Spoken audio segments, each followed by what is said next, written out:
So welcome everybody to the Business Maverick show, where I'd like to introduce management consultant extraordinaire Peter Haydock. Thank you. Well, good to meet you, Peter. Good to meet you, Peter. This is going to happen all the way through. Let's start off just a little bit about yourself. How did you end up as a consultant working with leaders across the organisation? I guess having been an operational manager and leader, I have first-hand experience of things that I did well and didn't do so well. So I feel a certain empathy for leaders grappling with complexity nowadays. I also think that there's a wide variety of help that's offered to leaders and organisations, some that is less helpful, and there's a good way of doing consulting, and so that's what I want to focus on. It's like being truly helpful to individuals and teams and organisations. Fantastic. So what should we talk about today? I think we talked earlier a little bit about Capitalism 2.0, sort of maybe we're at a transition point between capitalism of the past and the present, switching to 2.0. We talked a little bit about how that could influence organisational design, could influence leadership styles. Do you want to kick us off on what's wrong with capitalism and what does Capitalism 2.0 look like? Well, I think I'm a believer in capital markets because I think that's better than the alternative. Yeah.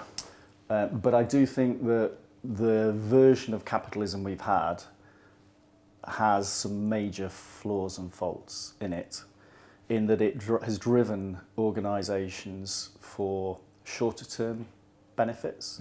It's also driven us to not consider the implications on our environment and the planet and on people. Yeah. And I think that's where we need to change the environment, as it were, the whole environment that businesses operate within. And that's where I think a new version of capitalism, we need a new variant of it, which takes into account those things. We need to kind of reinvent or transform the environment that businesses operate within. I think the implications therefore are, from a structure and people side, are how do we engage, well, we talked a little bit about, we've transitioned from very hierarchical organisations, which some still are, to thinking about agile, thinking about self-organising teams, those sorts of things. And I think in some ways we tend to throw the baby out with the bathwater. So I don't think, as we talked about, hierarchies are not the problem. It depends on what they're in service of and what they're predicated on. So I think if a hierarchy is based on competence, like mentoring and developing, then that's not necessarily a bad thing. If it's based on coercion and power for not the right reasons, then that can be pretty bad. And I think that part of the problem I've seen in organisations trying to adopt new ways of working, self-organised teams, almost a consensual building, is you end up with chaos. Yeah, you can do. If you don't get the mix right, there's a sort of heady balance, isn't there, between alignment and autonomy. Too much alignment and people are disempowered,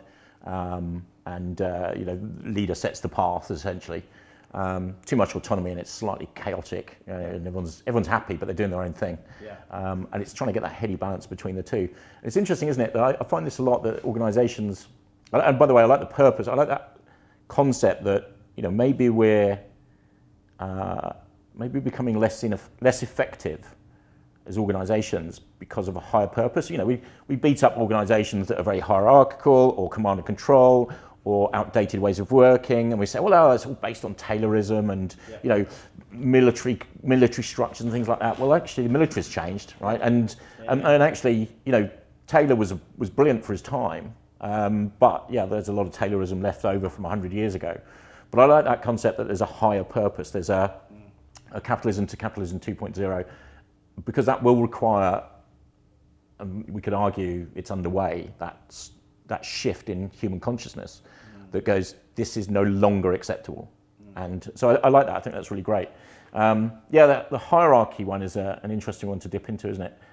Because dominance hierarchies, let's just leave out command and control and power at the moment, but dominance hierarchies are extremely natural. The part of, well, we're primates, right? We like to think that we're not a primate. We think we're separate from animals, but we are just primates, and all primates have dominance hierarchies. So, well, most mammals, I think, have some form of dominance hierarchy. A lot of insects have a level of dominance hierarchy, but they're quite often used for relatively for good things. Right? They're used for stability. Yeah. They're used for to help the hive or the group to be sustainable longer term, to allow it to get the best genes floating through the pack and things like that. So they're used for a very good reason. It seems to be that we've adulterated that in quite a bad way when we've come into organisations, or sometimes it goes wrong. Sometimes it can be brilliant, And the problem is sometimes as well, we've got the opposite of command and control hierarchy is a totally flat structure, but we also know that's one, very difficult to do. Two, often fails, right? A couple of organisations that have apparently got it right, but it's very difficult to do. I totally agree there. One of the things that frustrates me is, I'm thinking about one particular organisation, clients I'm working with at the moment, and part of the team that in particular that's transformed or going through transformation is implementing self-organised teams. It's based in, this particular part of the business is based in Denmark, so that you've also got the cultural overlay there. And the people in transition seem to have missed it's in the title, right? Or it's in there is some hint in the words, which is self-organising teams, which is you actually need to organise. You need to have a negotiation and conversation about how are we going to work together. Yep. And then also we need to be a team, so there is interdependency. We have different roles, or we have roles that fit together, and that requires, when you're actually self-organising, some hard work to do, actually, some difficult conversations. They seem to have forgotten that, and it almost becomes, well, now I'm autonomous, I will just do what I think I want to do. Yeah. And and you lose that lack of clarity. The other thing that I've seen, which is almost it manifests in a frustration of the leaders now almost stepping back and not intervening, because we've got to empower people and let them. So actually, in coaching a leader, she was saying to me, I can see this team actually going off the rails. I can absolutely see some of the mistakes they're making, but I don't know whether I should intervene or not, because everything that we're hearing is about letting the team kind of. Yeah. I think that's great. I think I've seen the same thing, and one of the things I often say is teams need to be led to self-organisation. That sounds like an oxymoron, right? But actually, I've seen organisations where they've gone, hey, we're all doing Scrum, you're all empowered, you can all decide how to do it. And literally everyone sat there and went, I don't know what to do now. Literally, they almost got into paralysis. So the ability to lead a team so that they can self-organise, to give them the right kind of initiatives, the right kind of guidance, the right kind of guardrails sometimes, influence, to get them to a point where you can take hands off more. It's really key. I've seen it fail so many times, and often, we talk about servant leadership, right? Some people don't like the term servant. Certainly, some cultures don't work very well at all. But let's just the concept of it's not about me; it's about me supporting the team. Let's to go to there. And I have seen examples where they've swung from command and control too far towards servant leadership, and to the point where I said I was watching them. They asked me to come in and do a bit of consultancy for them, and they had something to talk about as a team, and one of the leaders was involved, and they kind of talked about this thing, debated it. I thought, this is quite good, and then they took a vote, and it was voted that they shouldn't. There was more people against it than should, and so it was just like, well, okay, we won't do it then. But it was the right thing to do, right? Yeah. We knew it was the right thing to do. Yeah. And the leader went, well, it's over to the teams now. I don't have a say anymore. And I was like, you've forgotten the second word of servant leadership is leadership. Yeah. And sometimes you need to be able to listen to everybody. Yeah. You need to be able to listen carefully to every person's input, but then go, but this is where we're going, guys. Yeah. I was going to say one of the things that in holding the mirror up to organisations or in particular teams, I've found useful is to challenge them on what is your decision-making process, or what are your decision-making processes, because you might want to use different ones for different contexts. Absolutely. And as long as you're clear about those, then actually you can sometimes actually one person making a decision after consultation could be the right thing, another it could be voting. I actually quite like Ray Dalio, who is the founder of one of the world's largest and most successful hedge funds. So they have to outsmart the market. And he talks about autocracy doesn't work, and we know why. We've seen that in society at the extreme. Democracy doesn't work because you get mediocrity, but what you need is a meritocracy of ideas. So the best ideas win out. And the way of doing that and they've actually designed a system where you have believability weighted decision making. So not everybody's vote is equal. Yeah. Actually, the system engineers that some people have more weight on their decisions because they are more believable by the system.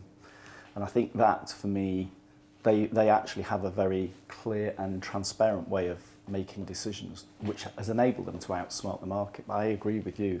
Sometimes it's almost like I've seen leaders abdicate their accountability and responsibility because it's now up to the team. No, it still requires leadership, but it still stops with you. Yeah, and I've seen the team react badly to that as well, because they're like, well, hang on, you're getting paid a lot more than me. This is your job to make these decisions. Yeah. Right? So actually they reacted in a bad way. I think that point about decision-making process is a really key one. And I've worked with a number of exec teams. This was a billion pound revenue kind of organisation, and we were working with the C-suite there, and they were not good at making decisions. There was a lot of passive agreement. In other words, I won't say yes and I won't say no, but the CEO said, we're doing this, aren't we? And looked around, and because no one threw their arms up and said, no, never in a million years, that was assumed as a positive intent. And so we actually had to help them say, well, actually, we stole some of the stuff from Amazon, right? Disagree and commit. So first of all, if the CEO says something like, one of the things he said on the away day was, this is our most important project, right, above anything else we're trying to do.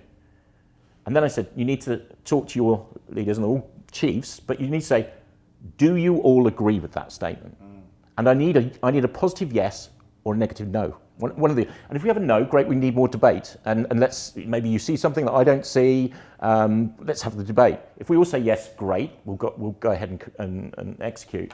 But it was to try and prompt this kind of passive agreement, even at C-suite level, which was quite bad because and at some point, I said to this person, that the CEO, you're going to have to get to a point where you've got the majority, hopefully, or the majority have decided on which direction you should go in. You have to make the decision. And it might be, I'm going to go with the majority. But the people who've gone against that, you need them to disagree and commit. And the key to disagree and commit is the second part, commit, right? So you're going, look, I see this differently. I've got a different point of view. I think we should see something different. However, I'm part of a team. I have a boss, right? They've decided that we as an organisation are going to go in that direction instead. And now I need to commit 100% to making that a success.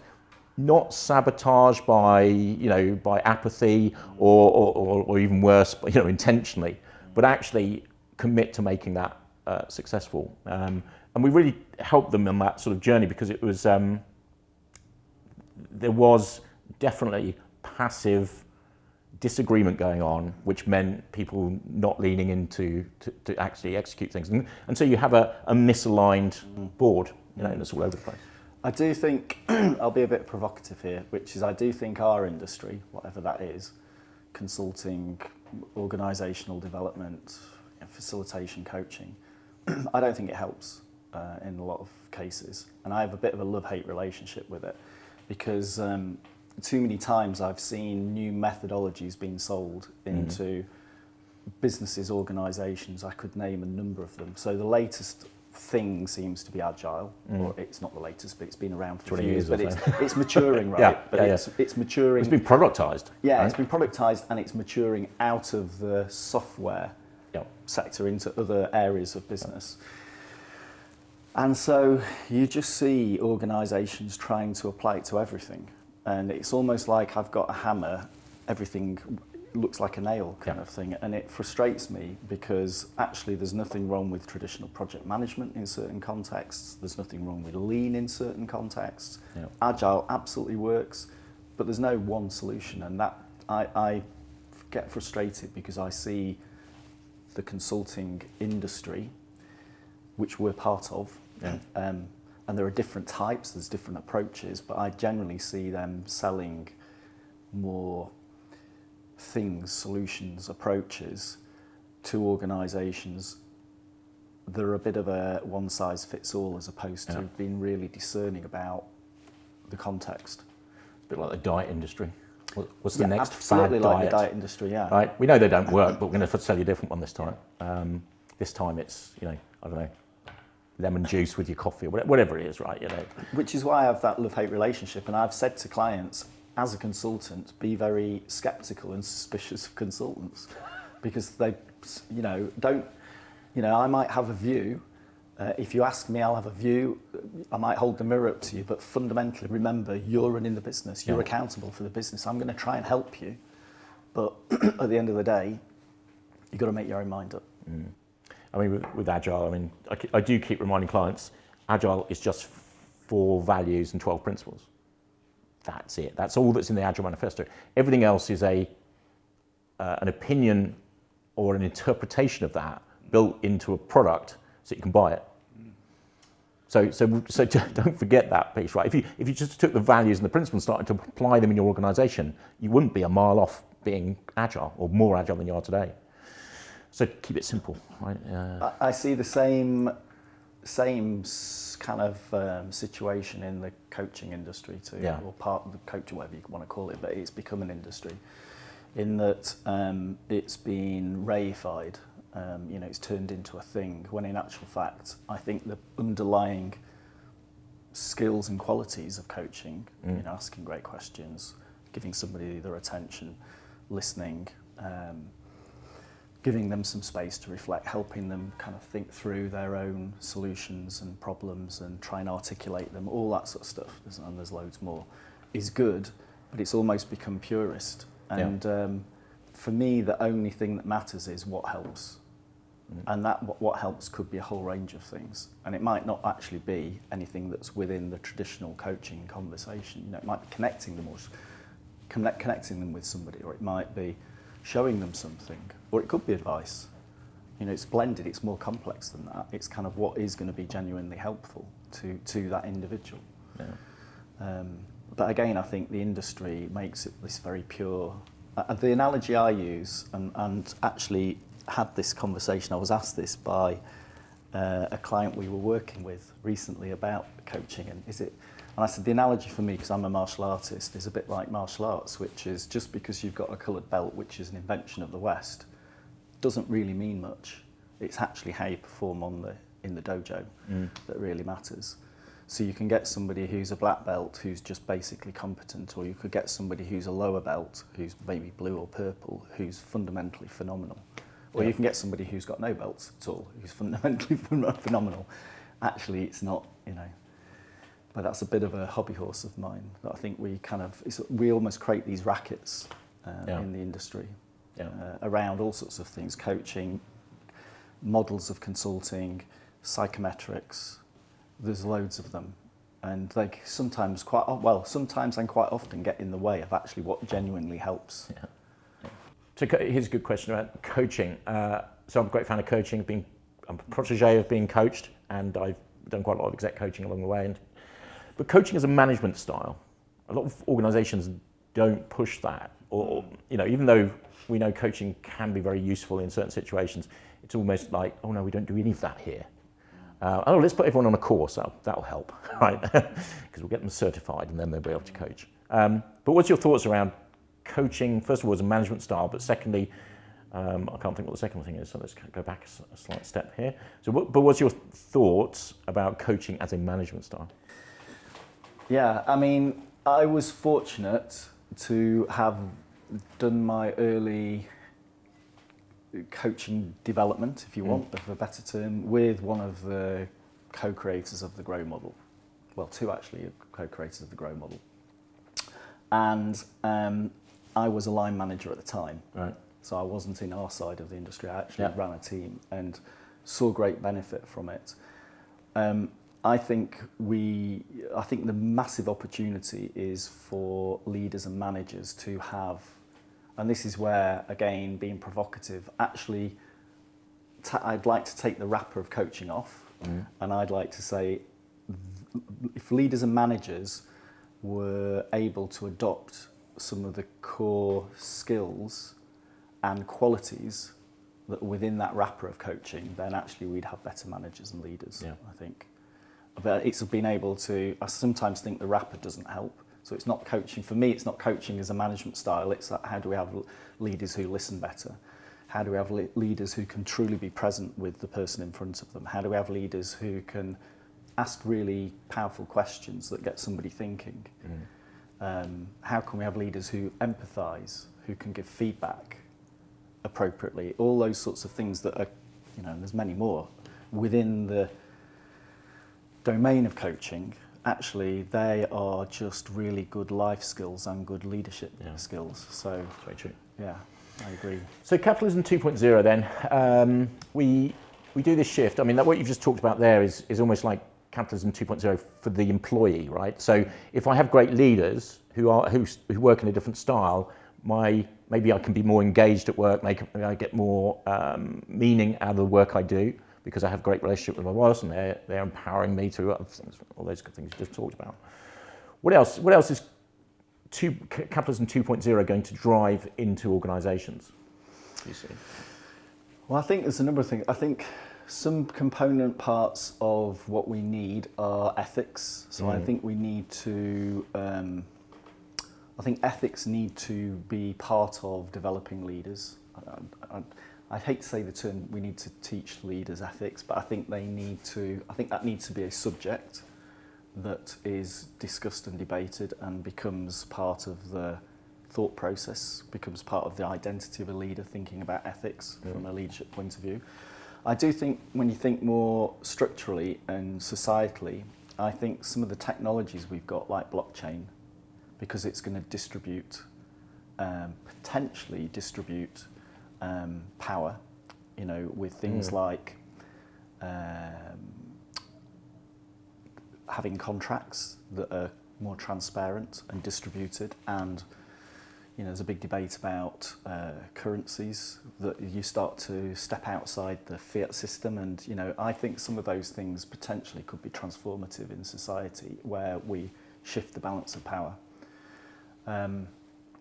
I don't know, I've been thinking a lot about this because I do think part of me thinks we need to regulate more for a better version of capitalism, and then part of me thinks, well, that's not the answer because then that's about control of a system. So I think that's why I think things like blockchain potentially could be an enabler in some forms of domains, but I think there'll be other things. I think maybe there's elements of how we structure organisations' ownerships, for example.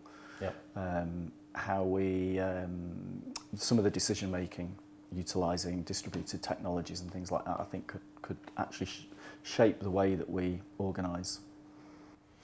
So organisations coming through Capitalism 2.0, they're much more purpose-led, better at ethics, better at organisational design, better employee experience, they feel more engaged, and I guess better for the customer all round. We've got that sustainability, we've got that environmental side, business for good, all of those things all come together and create a society that actually could flourish in maybe the way we're not at the moment, or we're starting to transition into.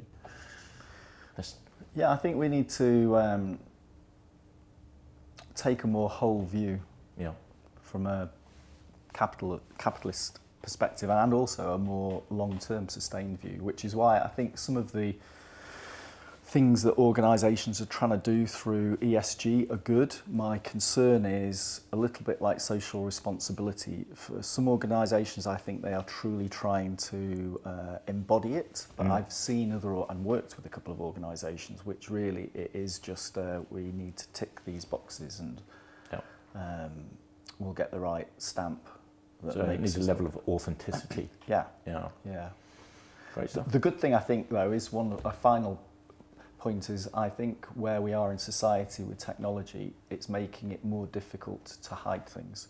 So transparency is rising, and even if you do try and hide things, you can eventually you know, either bad leaders or bad organisations, they'll get found out. You can't offer, it's very difficult to offer a poor product or service nowadays without some form of transparency, you know, the public outing you. So I think that's good. I think we're heading in the right direction there. Great. So maybe transparency is the trigger, right? And maybe that's been delivered to us through technology. Yeah. For Capitalism 2.0. Great, fantastic. Peter, I want to say thank you very much for this session. I've really enjoyed it, and we're looking forward to working with you going forward. Fabulous. If you'd like to see more content like this, please do subscribe to the channel. And if you've got any questions or other topics you'd like to hear about, please do submit those as well.